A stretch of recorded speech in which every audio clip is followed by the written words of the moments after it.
Another day, another story. The widowed boarding house owner went to the gallows for her role in John Wilkes Booth's plot to kill the 16th president. Mary Surratt was a woman accused of being involved in the conspiracy to assassinate President Abraham Lincoln in 1865. Welcome to Taboo Eminent Channel.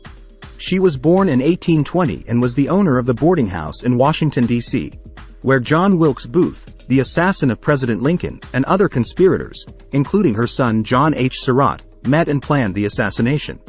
After President Lincoln was assassinated at Ford's Theater on April 14, 1865, an intense manhunt was launched to capture the conspirators. Mary Surratt was arrested on April 17, 1865, and was accused of being part of the conspiracy to kill Lincoln. She was tried by a military tribunal, along with several other conspirators, and was found guilty. On July 7, 1865, Mary Surratt was executed by hanging, becoming the first woman to be executed by the United States federal government. Mary Surratt's involvement in the conspiracy has been a topic of historical debate, and there have been differing opinions on her level of knowledge and participation in the plot. Some believe she was aware of the conspiracy, while others argue that she may have been unaware of the full extent of the plot hatched in her boarding house. 1. The mother of John Surratt Jr., who admitted to conspiring with John Wilkes Booth to kidnap the president, but was never convicted of assisting in his murder. Abraham Lincoln's assassin John Wilkes Booth originally intended to abduct the president, take him to Richmond and exchange him for Confederate prisoners of war. An active Confederate spy and courier, John Surratt became Booth's right-hand man, recruiting co-conspirators and inviting them to meetings at his mother Mary Surratt's boarding house. After Booth shot Lincoln at Ford's Theater on April 14, 1865, John fled first to Canada and later to Europe, where he posed as a Canadian citizen and served for some time in the Papal Zouaves, a volunteer regiment that defended the Vatican during Italian unification. Some historians believe that, had John given himself up instead of leaving the country, he could have saved his mother's life. U.S. officials finally caught up with him in Egypt in 1866. Unlike Mary, John stood trial for murder before a civilian court rather than a military tribunal, and after 2 months the jury failed to reach a verdict.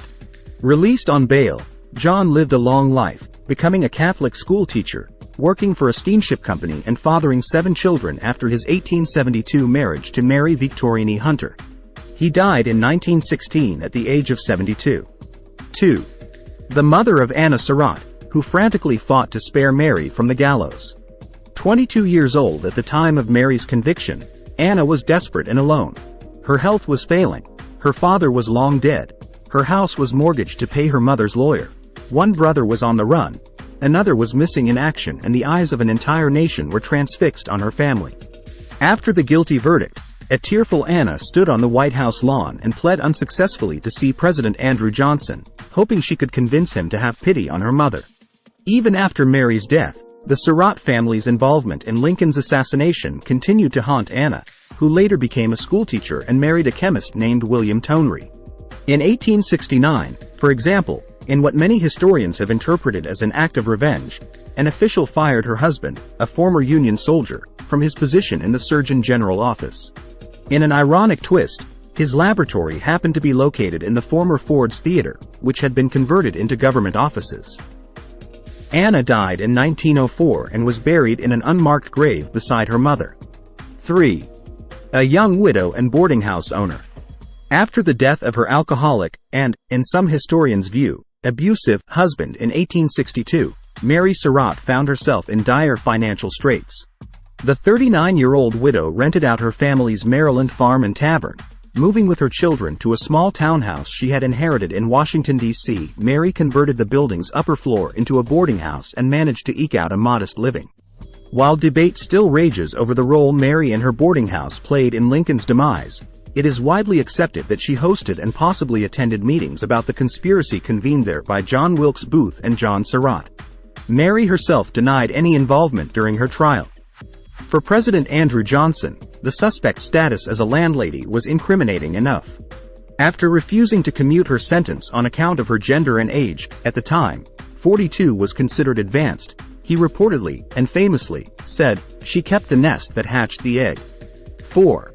A Southern sympathizer whose family relied on slave labor and provided a safe haven for Confederate spies. The site of several major Civil War battles, Maryland was a land of contradictions during that pivotal moment in U.S. history. Though a slave-holding border state in which only 2% of the population voted for Lincoln, it remained part of the Union throughout the conflict. Many of its residents favored secession, particularly farming families that depended heavily on slave labor, and the Surratts were no exception. When war broke out, Mary's oldest son Isaac joined the Confederate Army, while her younger son John began working for the Confederate Secret Service. Before she moved to Washington, her tavern doubled as a safe house for Confederate rebel agents and spies, and her boarding house ostensibly welcomed similar visitors. During Mary's trial, John Lloyd, the man who leased her Maryland property while she ran her boarding house, provided the most damning evidence against her when he testified that the suspected conspirators were storing weapons and other supplies at the tavern when Lincoln was assassinated. Another witness described Mary as devoted body and soul to the cause of the South. 5. The first woman to be executed by the U.S. federal government.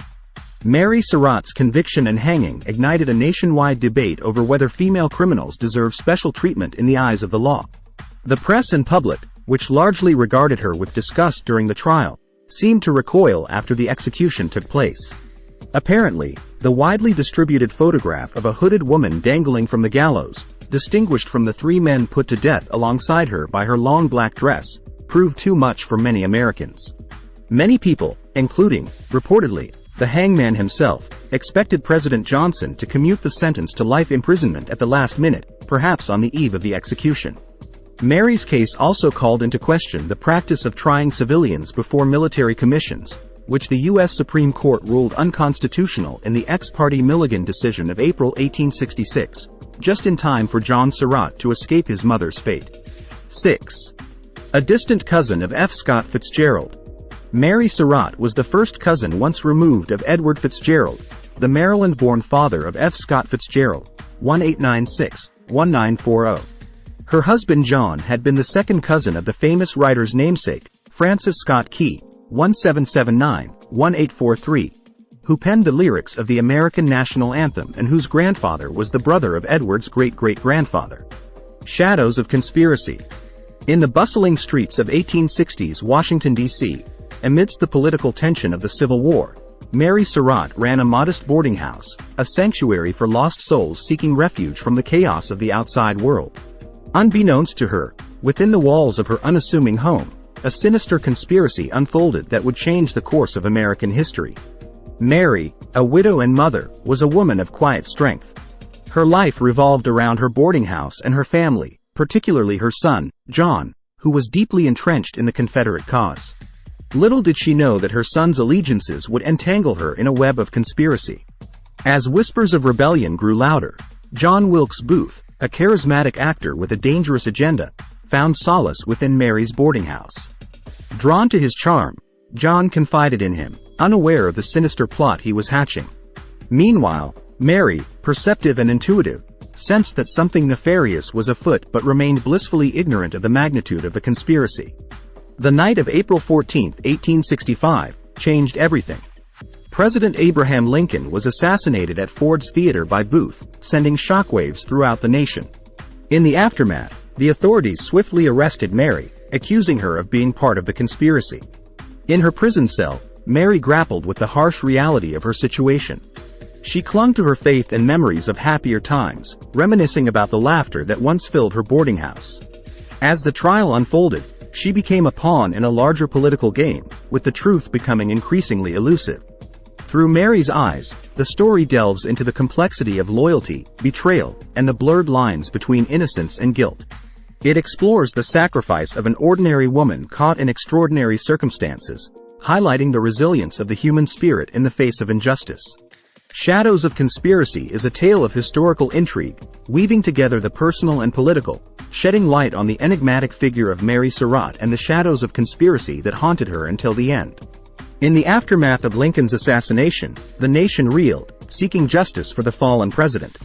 Amidst the chaos, a young lawyer, Emily Marshall, is assigned the daunting task of defending Mary Surratt, the alleged conspirator.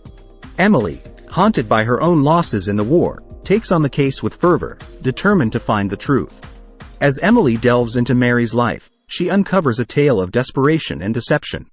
Mary, A mother torn between her loyalties to her son and her country becomes the focal point of Emily's fight for justice. Through hours of legal battles, Emily discovers evidence of Mary's innocence buried beneath layers of political intrigue and betrayal. In a race against time, Emily navigates the post-war landscape, unearthing suppressed voices and hidden motives. Along the way, she forms an unlikely alliance with a war-hardened detective, Samuel Bennett, who once hunted down Confederate spies. Together, they follow a trail of clues, risking their lives to uncover the real conspirators and exonerate Mary. The Conspirators' Redemption is a gripping tale of courage and determination, exploring themes of redemption, forgiveness, and the resilience of the human spirit. Set against the backdrop of a divided nation, this story weaves a narrative of hope and justice, reminding us that even in the darkest times, the truth can prevail and the innocent can find redemption. Thanks for watching. Request you to subscribe the channel.